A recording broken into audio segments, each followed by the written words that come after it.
හරි අපි බලමු ශාක කන්දේ මුලේ හරස්කඩ ව්‍යුහය පොඩ්ඩක් මතක තියාගන්න කොහොමද කියලා රූප සටහන් රේඛා සටහන් ඇසුරේ මුලින්ම මුල බලලිමු අපි මම දෙකට බෙදාගෙන අපි මේක දෙකට බෙදාගෙන එක පැත්තක් ගමු අපි ද්විබීජ පත්‍රය අනිත් පැත්ත ගමු ඒක බීජ පත්‍රය මේ පැත්ත අපි දාගමු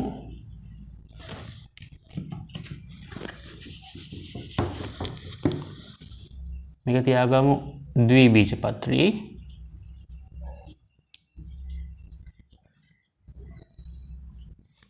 මේ පැත්ත ඒක බීජ පත්‍රය මොනොකොටිලඩොනේ ඩයිකොටිලඩොනේ හරි අපි ශාක කන්දේ මුලේ ව්‍යුහය දෙකේම මුල එකපාර කතා කරමු දෙකේම කන්ද එකපාර කතා කරමු ඊට පස්සේ වෙනස්කම් සමානකම් බලාගෙන යමු හරි අපි මුලින්ම කතා කරමු මුල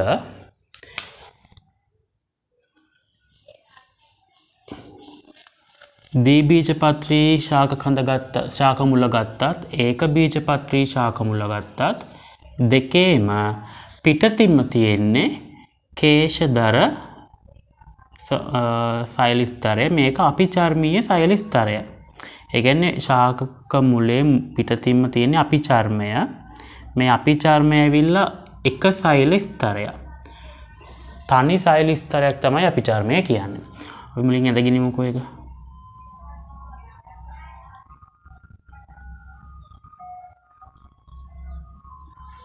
මේක තනි සෛල ස්තරයක්. බැරල් හැරජි සෛල තියෙන්නේ මේ සෛල ස්තරයේ සමහර සෛල. දැන් මේ ඔයාලට පේනවා මෙහෙම පිටතට නැරලා තියෙනවා. සමහර සෛල මෙහෙම පිටතට නැරලා මූල කේශ හදලා තියෙනවා. මේකත් මේ තනි සෛලීය ව්‍යුහයක්. මේ දැන් මෙන්න මෙහෙම බැරල් හැරජි සෛල තමයි තියෙන්නේ. ඔන්න ඔහොම බැරල් හැරජි සෛල තියෙනවා. හරිද? මේ වෙලාව අපිචර්මය. මෙන්න මේ අපිචර්මය තමයි මේ තියෙන්නේ. බැරල් හැරජි සෛල තියෙනවා. ඔය සමහර සෛලවල ඒ වගේ මෙහි බැරල් හැරජි සෛල තියෙනකොට සමහර සෛල මෙන්න මෙහෙම විකරණය වෙලා ඔන්න ඔහොම මූලකේශය හැදිලා තියෙනවා. එතකොට මේ බලන්නකෝ මේ මූලකේශය කියලා කියන්නේ තනි සෛලයක්. සෛල කිහිපයක් නැහැ. හරිද? ඕක ගොඩක් ළමයින්ට පැටලෙන තැන. එතකොට මූලකේශය කියලා කියන්නේ තනි සෛලීය ව්‍යුහයක්. හරිද? එතකොට ඒක බීජපත්‍රී ශාකක මුල ගත්තා, ද්විබීජපත්‍රී ශාක මුල ගත්තා පිටතින්ම තියෙන්නේ අපිචර්මීය සෛල ස්තරය. ඒකේ සමහර සෛල මූලකේශ වලට විකරණය වෙලා තියෙනවා. ඊට පස්සේ ඒකට ඇතුළතින් තියෙනවා බාහිකය. මේ කොටස බාහිකය. මෘදුස්තර සෛල තියෙන කොටස බාහිකය. බාහිකයට ඇතුළෙන් තියෙනවා මෙන්න මේ වගේ ද්විබීජපත්‍රී ශාක මුලේ බාහිකයට වඩා ඒක බීජපත්‍රී ශාක මුලේ බාහිකය පොඩ්ඩක් පොඩි. ඒකෙත් තියෙන ඔය වගේ මේ අන්තස්චර්මය මේ දෙකේම තියෙනවා අන්තස්චර්මය. එතකොට මේ තින් මොකද්ද? අපිචර්මය මූලකේශ තියෙනවා. අපිචර්මයට ඇතුළෙන් තියෙනවා බාහිකය. මේ තියෙන බාහිකයේ කොටස. මේ තියෙන බාහිකයේ කොටස. බාහිකයේ අවසානයේම ඒ කියන්නේ බාහිකයේ අභ්‍යන්තරයේම තියෙන සෛල ස්තරය අන්තස්චර්මය බවට පත් වෙලා තියෙනවා. බාහිකයේ අභ්‍යන්තරම තියෙන සෛල ස්තරය අන්තස්චර්මය බවට පත් වෙලා තියෙනවා. ඒකත් මේ අපිචර්මය වගේම බැරල් හැරජි සෛල තමයි තියෙන්නේ. මෙන්න මේ අන්තස්චර්මය අපි මෙහෙම අන්තස්චර්මයේ තියෙන සෛලයක් අරගෙන අඳිමුකෝ. මෙන්න මේ අන්තස්චර්මය පාර්ශිකව ඒ කියන්නේ මේ පැත්තෙන් සහ අරීයව කියලා කියන්නේ මේ සෛලය අපි ඇන්දොතින් ත්‍රිමානව ඔන්න ඔය විදිහට මෙන්න මේ බිත්තියේත්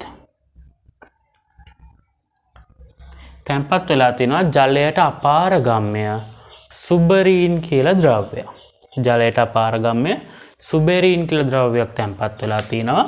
ඒ හැදෙන එහෙම තැන්පත් වෙලා මේක මේ පැත්තෙත් තියෙනවා මේ පැත්තෙත් තියෙනවා මේකේ මේ පැත්තේ. ඒ කියන්නේ දැන් මේක ත්‍රිමාන වැන්දහම මෙන්න මේ පැත්ත තියෙන්නේ.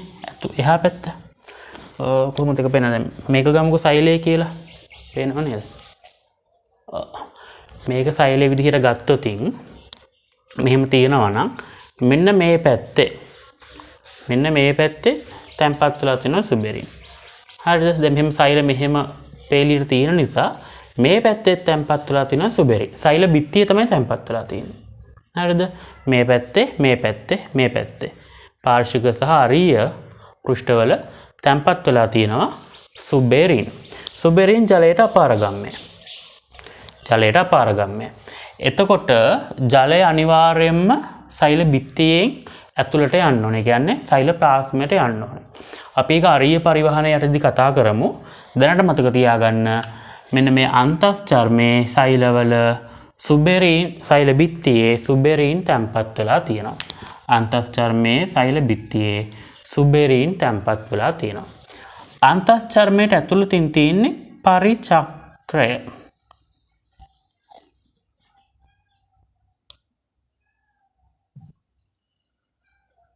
දෙකේම තියෙනවා. අන්තස්චර්මය ඇතුළෙන් තියෙන්නේ පරිචක්‍රය. පරිචර්මය නෙමේ. පටලව ගන්න එපා. පරිචර්මය නෙමේ. පරිචක්‍රය. ඔතෙන්ට වෙනකන් ඒක බීජපත්‍රී, ද්විබීජපත්‍රී ශාක මුල සමානයි. ඔතනින් ඇතුළට තමයි වෙනස් වෙන්නේ. ඒක වෙනස් වෙන්නේ මේ විදිහට. ද්විබීජපත්‍රී ශාකමය මෙන්න මෙහෙම තරුවක් හැඩයට. මේකට කියනවා සිව්කොන් කියලා. කොන් 4යිනේ තියෙන්නේ. 1 2 3 4 සිව්කොන්. මෙන්න මෙහෙම තියෙනවා ශෛලම.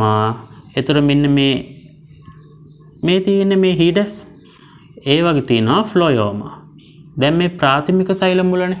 එතකොට මේ තියෙන ප්‍රාථමික ශෛලමය, මේ තියෙන ප්‍රාථමික ෆ්ලොයෝමය. හරිද? ඒක බීජපත්‍රී එහෙම නෙමෙයි. ඒක බීජපත්‍රී ඇවිල්ලා බහුකොන්. ඔන්න ඔය විදිහට තියෙන්නේ ඒකේ. මේ තියෙන්නේ ශෛලම. ඒ අතර හිඩැස් වල තියෙන්නේ ෆ්ලොයෝම. ඔන්න ඕක විතරයි මුලේ වෙනසකට තියෙන්නේ. අපි මේ ටික නම් කරගෙන යමු. එළිය ඉඳන් පිටත ඉඳන් ඇතුළට නම් කරන් යමු. මේ තියෙන්නේ මොනවද? මූලකේශ. එතකොට මේ මූලකේශ තියෙන්නේ මොකේද? අපිචර්මයේ.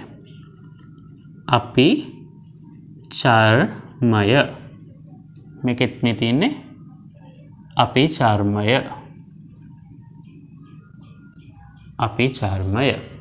මේ තියෙන්නේ මූලකේශ.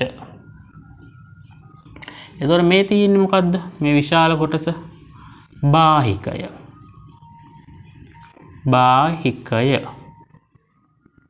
මේ තියෙන්නේ බාහිකය. හරිද?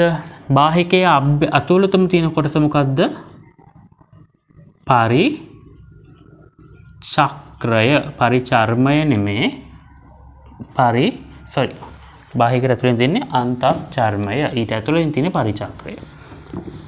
බාහිකයේ ඇතුළතින්ම තියෙන්නේ මොකද්ද? අන්තස්චර්මය. ඒකෙන් තමයි ජලය වරණය කරන අන්තිම ස්ථානයේ තියෙනවා. ඊට ඇතුළතින් තියෙනවා පරිචක්‍රය. අන්තස්චර්මය ඇතුළෙන් තියෙන්නේ පරිචක්‍රය. මේ තියෙන්නේ පරිචක්‍රය. හරි. ඊට පස්සේ ඇතුළේ තියෙන මේ රතු පාට ටික තමයි දැන් වෙනස් වෙන්නේ. ඒක තමයි සනාල කලාපය කියලා පොදුවේ කියන්නේ.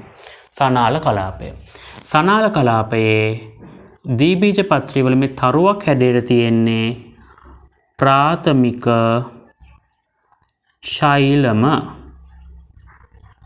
ඒක වටේට තියෙන්නේ ප්‍රාථමික ෆ්ලොයෝම.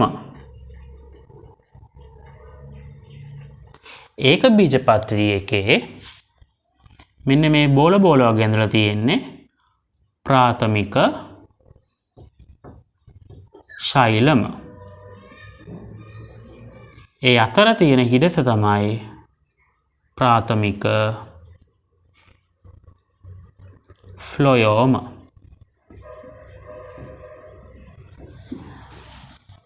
ඔච්චරයි. ඒක හරිම ලේසි. ඔය රූප සටහන් නිතර ඇඳලා පුරුදු වෙන්න.